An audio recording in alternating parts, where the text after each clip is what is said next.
बिस्मिल्लाहिर्रहमानिर्रहीम। Dear students, ये जो आज हम प्रैक्टिकल कर रहे हैं ये इलेक्ट्रिकल थर्ड ईयर की किताब है रिपेयर एंड मेंटेनेंस। उसके अंदर एक टॉपिक है ट्रांसफार्मर और उसके फॉल्ट्स।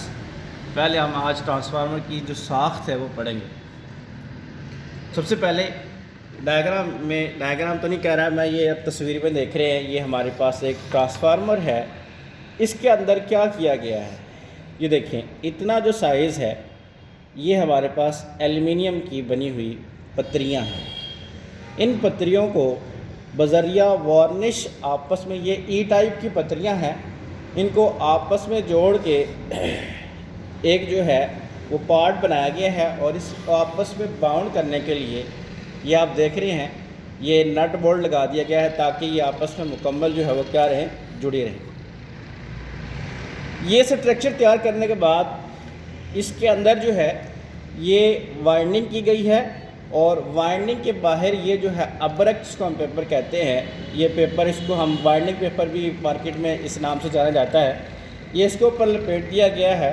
अब पहला सवाल मेरा ये है कि ये ट्रांसफार्मर की किस्म कौन सी है।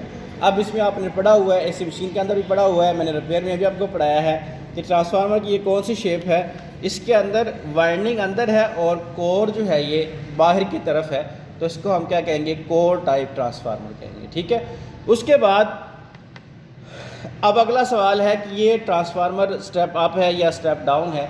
याद रखिएगा कोई भी ट्रांसफार्मर सप्लाई में लगने से पहले ना तो स्टेप अप होता है और ना स्टेप डाउन होता है, ना कोई उसकी प्राइमरी साइड होती है ना कोई उसकी सेकेंडरी साइड होती है।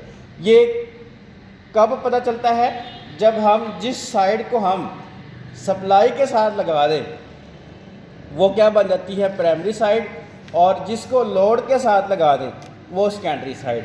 अब ये पड़ा हुआ है, कोई इसकी प्राइमरी कोई इसकी सेकेंडरी नहीं है, जिसको हम सप्लाई के साथ लगा देंगे वो क्या बन जाएगा, प्राइमरी, और जो इसके लोड के साथ लगा देंगे वो क्या बन जाएगा, सेकेंडरी।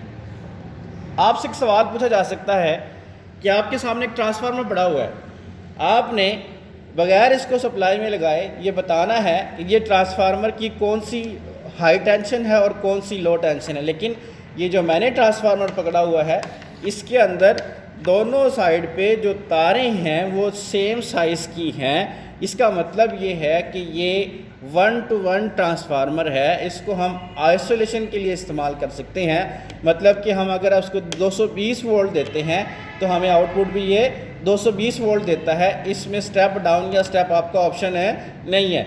लेकिन अगर आपके पास है एक ट्रांसफार्मर है जिसकी एक प्राइमरी और एक सेकेंडरी है, वहाँ पे हम क्या करेंगे, वहाँ पे ये करेंगे, इसकी निशानदेही करने के लिए ये होता है कि जो लो वोल्टेज वाइंडिंग है उसकी वाइंडिंग कोर के इंटरनली हिस्से पे होती है। जो लो वोल्टेज वाइंडिंग है वो कोर के इंटरनली हिस्से पे, और जो हाई वोल्टेज होती है वो बाहर की तरफ। इसका क्या मतलब हुआ कि जो तारें कोर के करीब से निकल रही हैं वो कौन सी होंगी, लो वोल्टेज, और जो बाहर से निकल रही होंगी वो कौन सी होंगी, हाई वोल्टेज होंगी।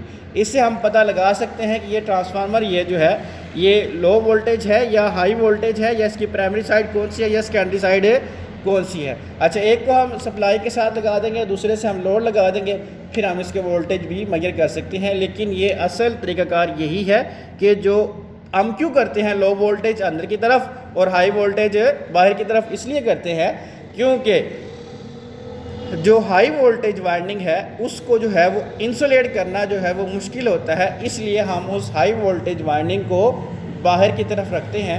उम्मीद करता हूँ आपको ट्रांसफार्मर की कुछ समझ आई होगी। हम नेक्स्ट प्रैक्टिकल के अंदर जो है इसकी मज़ीद जो है वो साख्त को डिस्कस करेंगे। अपना ख्याल रखिएगा। अल्लाह हाफ़िज़।